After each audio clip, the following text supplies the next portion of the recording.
Hi, my name is James Cooley, and I'm here today to speak with you about keeping your money safe. This is part of our Asking Financial Counselor series presented by the Greenville Financial Empowerment Center in conjunction with the Greenville Public Library System. Our goals today are to learn how to secure your finances and your money so that you are prepared should anything happen and so that there's no unexpected loss. My goal today is to really get you there financially and so that you understand. And if there are any questions, call us. Call us at the Greenville Financial Empowerment Center and set up a no-cost appointment with a financial counselor. Our whole job, our whole goals are to help you get where you want to be. Now, we're going to use the term invest today. I don't mean invest like in the stock market. I mean invest as in put it somewhere safe. Now, I also want to improve your understanding of keeping money safe. So let's begin. So first want to talk about saving. The first primary method of keeping your money safe is through saving it. Now, sometimes there's a question as to why you would want to save or need to save. First off, yes, you need to. It's very important long term. You may want to save for education. It could be a trade school, become a plumber or a carpenter, going to college, or even starting a business. To start a business, generally you do need to have some sort of savings to invest, either in product or location or both. You may also want to save for emergencies. You never know when someone's going to get hurt, if you're going to break an arm or something of that nature, and have to go to the hospital. Those are very expensive trips, and it's a real sense of comfort to not be put behind the 8 ball and have to just suddenly scramble for the money that the hospital wants. If you have some form of savings, emergency savings, medical savings, that's a good place for it. The same thing can be said for personal emergencies. You never know when your electric bill is going to shoot through the roof. It's good to have some sort of savings backup when that happens to keep your power on, keep your lights on. Or retirement. And why would you want to retire, you ask? Dreams, right? Nobody wants to work until their last day. Having a retirement savings of some sort secured is very important for your long-term financial well-being. Now, how do you save safely? You're probably asking now. Let's start off with what's not safe. Storing your money in a mattress. If there's a house fire, that's gone. If somebody comes in with sticky fingers, it's gone. So many people save money in their mattress or hidden throughout their house that it's a real target. Please don't save money in your mattress. Also, please don't bury it in your yard. There are a lot of stories of people burying money in their yard and digging it up when they need it, and it wind up being eaten by bugs, covered in mold, generally unusable and lost. Or, once again, you never know what will happen if somebody comes through, sees there's a fresh dug spot, and checks. So please don't bury it in your yard. Also, there's a new trend coming around called a susu, also known as a lending circle, a lending loom, a savings loom. That's not a very safe method of saving because it's more a pyramid scam than anything. Because for a susu to work, every person involved has to contribute every month. Now, it's designed and it rolls out that, one member randomly throughout the cycle gets a full payout of everyone's payments. But what's to stop a member from getting their payment and just leaving and bailing and skipping town, right? Please don't fall into those traps. There are several safe options for something like that, but you really need to speak to somebody who understands that system and knows what's going on. In that situation, I highly advise you to set an appointment with a financial counselor, specifically through the Greenville Financial Empowerment Center. Beanie Babies. Why Beanie Babies, you may ask? Because at one point, Beanie Babies were worth bank. People were remortgaging their houses, taking out loans on their cars, doing really out there things to buy more Beanie Babies because they thought, oh man, everybody wants Beanie Babies. They're going to sit here and they're going to collect value and they're going to grow. And eventually, I'm going to be able to sell them at a crazy profit. It's called a bubble. What happened to Beanie Babies? You don't see them nowadays. They're not really worth anything, are they? It's not just Beanie Babies. It's happened with tulips historically. It's happened with Beanie Babies. It's happened with collectible plates, collectible coins, that kind of thing. the gist of that is that your money's generally not safe in a collectible that appreciates and has the chance of rapid depreciation.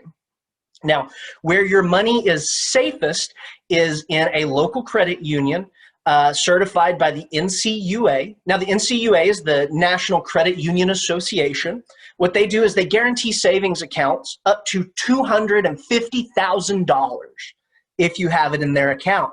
So if something happens and the credit union fails, your money is insured by the government up to $250,000, so you don't risk losing that.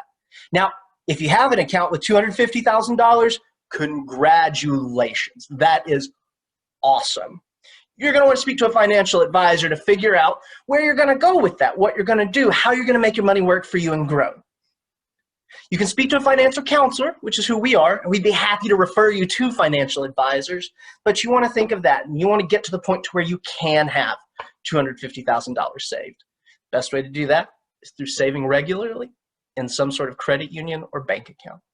Now, we spoke for a moment about what the NCUA is, the National Credit Union Association. The banks have a similar association that protect also up to $250,000 worth of their bank account savings called the FDIC. If you're doing business with any financial institution on checking savings, anything like that, please make sure they are either NCUA or FDIC certified. That way you know your money is safe. It's of utmost importance. Now, we talked about savings for a second. Let's talk a little bit more. How much should you save? How much should you try to save? The right answer to that is whatever you can. We know that right now with everything going on, it can be tough to save, to set a budget, to stick firmly within it. So what we're asking is that if you can put anything to the side, please do.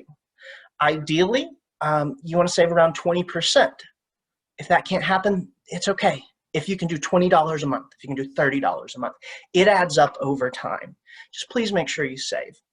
If you are saving, to best save, to best protect your money, to best ensure it goes where you want it to go, use multiple bank accounts. Name your accounts, right? Emergency savings. Use that for emergencies. Big vacation. Use that for a blowout. Rent a beach house. Go nuts, right? But you got to save. You got to put it in there, and you got to be ready for it. Or finally, your Beanie Baby Recovery Fund. That says what it says, doesn't it? Now, in today's climate, it's very important to protect your information. Keeping your money safe is not only keeping the physical money that you have on hand safe, it's protecting your credit and your access to different lines of credit and funds safe. In order to do so, you want to make sure to protect your personal identifying information. Be cautious about handing out your usernames, your passwords. Be cautious about telling people the last four of your social or your birthday. Be very cautious of what you post on social media.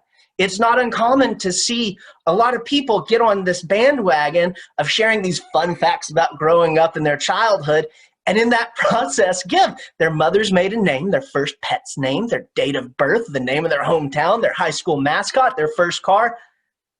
I think you see where I'm getting here. Those are all security questions. Those are the keys to the kingdom. Keep those close to chest. Protect them, protect yourself. Next, social security number, debit credit card, birth certificate, driver's license. Some of y'all are tempted, some of you may be tempted, I know I have been, but stopped, to post a picture of our first driver's license up on the internet, or whenever we move, post it to show everyone, hey, we moved. Yo, that's your driver's license information. That's your name, your date of birth, your driver's license information, your address, your blood type. Please don't take personal documentation and post it on the internet for the world to see. Next is unopened mail. A lot of people don't think about this, but making sure that you secure your unopened mail is very important. A lot of the times, in order to open an account, a bank account, an account with a city service, anything of that nature, they require a few pieces of identifying information. One of those are generally unopened mail. So, to securely get rid of your mail, preferably have some sort of shredder or some method to dispose it by burning. But if you're unable to do that, try to rip it up. Try to rip it up and try to spread it amongst several garbage days. so that not only is it open, the information within it is impossible to reassemble and find. Next, let's talk about your digital footprint. We covered that just a little bit when we discussed your Facebook profiles and what we're sharing as far as that information goes, but we want to be aware of subscription services. A lot of folks sign up for subscription services and forget they do it. Protect your money. Know what you sign up for. If you signed up for a subscription service and you're not getting a lot of use out of it, if you don't feel like it's really worth your money, cancel it. Make sure you cancel it, though. Otherwise, it just sits there and eats up funds that you could be directing where you would better like it. Okay? Next, let's talk about bad email and text links. I pretty regularly get an email text saying it is Wells Fargo. They're showing suspicious activity. Click on this link and you can see your account. It's a trick. You're going to click on that link and it's going to take you to a landing page and ask you to put in your personal information. Once you put that information in, they're going to steal your identity. So whenever you're looking at these links, no, your bank will generally never text you links or send you emails regarding account access. If you do get them, the safest thing you can do is call your bank's 1-800 number. It's generally on the back of your cards or on any statements you receive. If you need to, you can Google local branches or their national number. Please, for the love of everything, do not click these links. They're bad. Also, look at the address it came from. Help checking Wells Fargo access ID 8835432. That's not very professional, is it? Whenever they send you emails, if it is from your bank, it's going to be from their official website, from their official email address. Don't click on it. Don't go to it that way. Call them. If ever in doubt, call them. If you get a call from your bank asking you to certify your information, anything like that, tell them you're going to call them back and then call the 1-800 number to verify it's them. Protect your money. Protect yourself. Social media. We already covered that on a good bit. I just kind of want to reinforce how important it is. Please make sure you're not giving away the keys to the kingdom. Protect yourself. Protect your assets. Protect your money. In summary, the best way to protect your money is by saving. It doesn't matter how much, just save. Save with goals in mind and save with accredited NCUA or FDIC financial institutions. If you have any questions about FDIC or NCUA or financial institutions to use, or just generally how to save, if you want to save better, if you want to save more, if you want to save at all, please schedule an appointment with the Financial Empowerment Center. We'd be happy to talk you through any qualms, questions, or concerns you may have. And our whole goal is to help you feel more comfortable and reach a point where you are financially stable and achieving your dreams. Avoid giving out personal identifying information when possible. Be aware of who you're speaking to in public, even your friends. Avoid sharing what you can. And also keep documents in a secure place. A safety deposit box at the bank is ideal. If you can get a safety deposit at a bank, I store all of my personal important documents there. So if anything happens, I can just go pull them, use them for what I need, and put them back. Otherwise, a home safe is a good option. Hiding spots are frowned upon, but if you have a place that's truly secure, that's okay. Just tell no one where it is, and make sure it's accessible in the event of a big emergency. The Financial Empowerment Center is not the only item offered by the Greenville Human Relations Commission. We also offer reverse mortgage counseling, foreclosure prevention counseling. We offer services with landlord-tenant disputes, fair housing discrimination issues, home buyer education, and rapid rehousing for those experiencing homelessness. So if you're ever in a situation where you encounter these items, or if you have any questions about this item, please contact us. We're here to help you. We love helping you. We're good for you. We're good for the community, and we look forward to it. Now, if you do have these questions, if there are any concerns, if there's anything we can ever help you with, please call us at 864-467-7503, or you can schedule an appointment with one of our financial counselors at greenvillefec.com. I'm Jay Cooley. I'm with the Greenville Financial Empowerment Center, and please contact us. We're always happy to help. This recording's been made with the Greenville Financial Empowerment Center, along with the Greenville County Library System. Thank you. Have a nice day.